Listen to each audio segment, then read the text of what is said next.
पहले नंगी थी और नंगे होने की क्या जरूरत है? देश के प्रधानमंत्री को अपने शब्दों का चयन करना चाहिए जी क्योंकि वो देश के प्रधानमंत्री हैं जी और देश का प्रधानमंत्री को पूरी दुनिया सुनती है। क्या लैंग्वेज यूज कर रहे हो जी कि नंगी और गंदी, कि नंगे तो ये लोग हैं। हाईवे कांड सुना आपने कभी? मनोहर धाकड़ का क्या नाम था जो उनका कार्यकर्ता, बीजेपी कार्यकर्ता? हाँ, सोचिए देश का शर्मसार तो उन्होंने किया है। देश को शर्मसार तो गलगोटिया यूनिवर्सिटी ने किया है। जो चाइना पुलिस किस प्रकार से बर्बरता आपके लोगों के साथ में कर रही है, क्या वाकई में जिस प्रकार से आपने लिख रखा है डेट ऑफ डेमोक्रेसी? देखिए, हमें यूथ कांग्रेस के कार्यालय में भी बंद कर दिया। आप सोचिए, आज तक के इतिहास में कभी नहीं हुआ ऐसा जी, क्योंकि प्रोटेस्ट करने का अधिकार हमें हमारा संविधान देता है। इनके बाप दादा ने नहीं बनाया संविधान, बाबा साहब ने, देश के प्रधानमंत्री उस वक्त जवाहरलाल नेहरू जी थे। सोचिए उस वक्त बनाइए और आज इसको डेथ कर दिया इन्होंने डेमोक्रेसी। मैं सिर्फ ये कहना चाहता हूँ कि एपस्टीन फाइल पे देश के प्रधानमंत्री क्यों नहीं बोलते, ट्रेड डील पे क्यों नहीं बोलते? इनको सिर्फ और सिर्फ मुद्दे से भटकाना आता है। आज इनकी इंटरनेशनल बेइज्जती हो रही है। ट्रम्प कहता है बैठ जाओ तो ये बैठ जाते हैं। ट्रम्प कहता है कल खाना मत खाना तो खाना नहीं खाते। सोचिए, मतलब ट्रम्प के इशारों पे काम कर रहे हैं। 18% वो टैक्स लगाएगा और जब हम अगर कोई सामान बेचते तो हम हमारा 0 पर टैक्स रहेगा।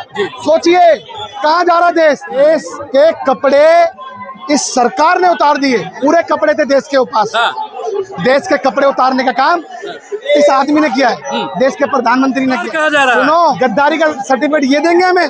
हम कहते हैं ये गद्दार थे, ये गोडसेवादी हैं, ये माफीखोर हैं। हम कहते हैं हमें ये सर्टिफिकेट देंगे, हमने देश आजाद कराया भाई, ये हमें बताएंगे कांग्रेस ने क्या किया। हमें इनके सर्टिफिकेट की जरूरत नहीं है। इनको तो 140 करोड़ की जनता ने बता दिया है। कब तक आप झूठ पे बोलते रहोगे? तो बताइए सोना कहाँ जा रहा है? 2-2 लाख रुपए तोला सोना पहुंच गया। मंगलसूत्र तो इन्होंने छीन लिया महिलाओं के। बताइए आपको क्या क्या काम दिए थे, सब खत्म कर दिए। इसलिए सरकार बैकफुट पे है। सरकार डर रही है कि युवा जाग चुका है, युवा सड़कों पे आ चुका है, इसलिए डर रही है। लेकिन आपको विरोध प्रदर्शन क्यों नहीं करने दिया जा रहा है? प्रशासन आप लोगों को रोक क्यों रहा है? डर रही है ना, उन्हें पता है कि नेपाल जैसे कांड ना हो जाए। आप सोचिए, तो भारत में नेपाल जैसे हालात आप हो सकते हैं, कोई बड़ी बात नहीं है। जब आप युवाओं का हक मारोगे, युवाओं को बेरोजगार करोगे, युवाओं को रोजगार नहीं दोगे, महंगाई को कम नहीं करोगे तो क्या करेगा युवा? तो फांसी पे चल रहा है, किसान फांसी झूल रहा है, इसका जवान भी क्या और हालत हो रही है। एक बुक आई है आपने नरवानी जी की, क्यों जवाब नहीं देते उस पे? आपको कहता बताएंगे, अभी मत करो। वो घुस रहा है, पूछ रहे हैं क्या करना है, जो उचित लगे करो। आप बताओ कब पूछा? सुबह पूछा गया सवाल, रात को बोल रहे जो उचित लगे करो। अब तो घर में घुस गए वो, अब क्या उचित लगेगा? इसलिए सरकार को मैं सिर्फ और सिर्फ कहना चाहता हूँ, सरकार को जागना चाहिए। सरकार को युवाओं की बात रखनी चाहिए, युवाओं के लिए रोजगार के कई कार्यक्रम चलाने चाहिए। सरकारी जो इतने खाली पद पड़े हैं उन्हें भरने चाहिए, तभी तो युवा खुश होगा। क्या लगता है सर कि उदय भानु जी के बाद में राहुल जी की भी गिरफ्तारी हो सकती है? देखिए मैं आपको बता दूं, अभी तो ली अंगड़ाई है, आगे और लड़ाई है। नरेंद्र मोदी जी कभी नहीं चाहेंगे कि राहुल गांधी को बंद कर दे। उनके पास ताकत नहीं है। वो जो छाती बताते हैं 56 इंच, वो सुकड़ ऐसे हो गई, यूं हो गई है। और राहुल गांधी है भाई, क्लियर बोलते, एक एक बात का जवाब दे दो ना। राहुल गांधी संसद में बोलने नहीं देते, राहुल गांधी से आंखें नहीं मिलाते, डरते हो आप। वो राहुल गांधी है, पता है कौन है राहुल गांधी? इंदिरा का पोता है और राजीव का बेटा है। और ये दोनों कौन थे? देश के प्रधानमंत्री। इन्होंने देश के ऊपर शहादत दी है। इनके कोई मक्खी मच्छर भी मरा है क्या? मैं पूछना चाहता हूँ। गद्दार देश का प्रधानमंत्री है, मैं आपको बता दूं। क्यों? जब आप युवाओं का गद्दार बोलोगे तो आप खुद कहलाओगे। युवाओं को रोजगार दे दो ना, क्यों नहीं देते आप? अगर राहुल गांधी की गिरफ्तारी होती है तो देश का माहौल क्या होगा? देश का माहौल बहुत खराब हो जाएगा भाई। इसलिए सरकार को सोचना चाहिए, ऐसा कोई कदम ना उठाए। ये जब चुनाव होते हैं, जब ये कहते हैं नेशनल हेराल्ड, क्या हुआ नेशनल हेराल्ड? क्यों नहीं आ रहा नेशनल हेराल्ड? है 2 करोड़ का मामला है भाई, 2 करोड़ का, उसमें क्या क्या कर दिया? और वो न्यूज़पेपर हमने बनाया है, वो देश की आजादी के लिए न्यूज़पेपर हमने बनाया है, ये हमें बता रहे हैं क्या करना है। इसलिए सारे चीजें फर्जी है सरकार की, ये सरकार भी फर्जी है, सरकार भी फर्जी है। और आपको मैं बता दूं, जब दीपक बुझता है ना तो फड़फड़ाता है। तो अब ये सरकार बुझ रही है ना तो फड़फड़ा रही है।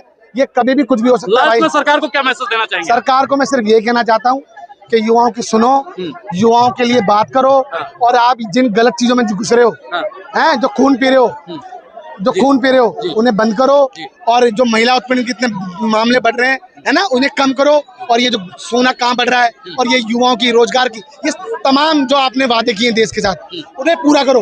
अडानी अंबानी को मत बेचो देश, आपने तो खोखला ही कर दिया दीमो को। आप थोड़ा सा कम देश के लिए तो काम कर लो। आगे भी बातचीत करेंगे लोगों से, जिस प्रकार से यूथ कांग्रेस के लोग अपना झंडा और डंडा बुलंद कर। क्या नाम हुआ आपका? मेरा नाम देवेंद्र सिंह दादू है, प्रदेश उपाध्यक्ष मध्य प्रदेश युवा कांग्रेस। आप भी कांग्रेस की तरह नंगे हो गए? बिल्कुल कांग्रेस नंगी नहीं, भारतीय जनता पार्टी का चरित्र नंगा है। यही दिल्ली में आपने कॉमनवेल्थ गेम में देखा, भारतीय जनता पार्टी ने कैसे नंग होकर उन्होंने प्रदर्शन किया। तब तो कांग्रेस सरकार ने ऐसा उनके ऊपर अत्याचार नहीं मचाया। आप देखेंगे कि हमारे लोकतंत्र की आवाज में हम हमेशा कांग्रेस पार्टी निरंतर, जिस तरह झूठे बनाकर जिन्होंने चाइना से और रोबोट फुटबॉल का उजागर करने का कांग्रेस पार्टी करे, जिससे उन्होंने पूरा प्रोपेगेंडा रचा के रखा। लेकिन मोदी जी ने तो कहा ना कि कांग्रेस पहले नंगी थी, गंदी थी, फिर से नंगी हो गई। मोदी जी का साफ चरित्र पूरे भारत के बाहर और भारत में लोगों को पता चल गया क्या सच्चाई है। तो वो डरा हुआ है, और डरा हुआ है इसलिए युवाओं को डराने के, देखिए पुलिस वाले बाहर करे, हमारे नेता को गिरफ्तार कर लिया गया। तो हम डरने वाले, हम राहुल गांधी के बब्बर शेर हैं, और निरंतर संविधान की रक्षा के लड़ते रहेंगे साथियों। अगर राहुल गांधी जी की गिरफ्तारी हो जाती है तो क्या करेंगे? पूरा भारत बंद हो जाएगा, ये स्थिति है। ये युवा कांग्रेस नहीं, पूरे भारत का 140 करोड़ का युवा, जितने हमारे 70 करोड़ युवा हैं, वो एक साथ खड़े होकर राहुल गांधी के साथ कंधे से कंधा मिला खड़े हैं साथियों। लेकिन मीडिया के लोग कह रहे हैं कि गद्दार है राहुल गांधी, गद्दार है उदय भानु जी। आप सच्चाई जानते हैं, आप जिस मीडिया से हैं, आप जान रहे हैं जो मीडिया चल रही है उनकी पेड मीडिया है, गोदी मीडिया है, रात दिन उन्हीं का भक्त है, उन्हीं की चीजें दिखा रही है। जनता जान रही है क्या सच्चाई है, और सच्चाई को उठाने का हमेशा कांग्रेस पार्टी। पुलिस प्रशासन आप लोगों को आगे क्यों नहीं? देख लीजिए, हम लोग आतंकवादी हैं, खालिस्तानी है, क्या है बताइए ना। हम भी इसी देश के युवा हैं, हम अपने संविधान की लड़ाई लड़ रहे हैं, अपने लोगों के लिए लड़ रहे हैं, और इन्होंने इतनी छावनी बना के रखी है, एक इंच जाने दिया, मेरे साथियों को भड़क दिया। तो ये पुलिस का बर्ताव है यहाँ पे साथियों। तो पुलिस ऐसा क्यों कर रही है आप लोग? पुलिस उनके मिली हुई है, पुलिस की दम पे सरकार चल रही है, डरे हुए हैं लोग। कब तक चलेगी? आने वाला समय बताएगा, और युवा साथी बताएंगे कि ये कैसे काम चल रहा है। उदय भानु चिप को अगर छोड़ा नहीं गया तो क्या कुछ देश का माहौल होने वाला? आप 1 2 3 दिन 3 दिन के रिमांड में है ना, उन्होंने सरकारी, हम लोग संविधान की रक्षा करते हैं, उसके साथ खड़े हैं। 3 दिन में अभी आप अगर हमारे नेता को नहीं छोड़ा गया तो आप पूरे दिल्ली का दृश्य देख लीजिए क्या होता है। वो क्या कुछ होने वाला है? फिर वक्त बताएगा, 3 दिन वेट कर लीजिएगा। मैं नेता को नहीं छोड़ा गया तो देखिए क्या होता है। देखिए ये लोग भी 3 दिन का समय दे रहे हैं। रामचरितमानस में एक चौपाई लिखा है कि बिना न मानत जलस जड़ गए 3 दिन बीत, बोले राम सकोप तब भय बिन हो न प्रीत। क्या कांग्रेस वही सब करने वाली है जो भगवान राम रास्ता बताते हैं? बहुत बहुत धन्यवाद।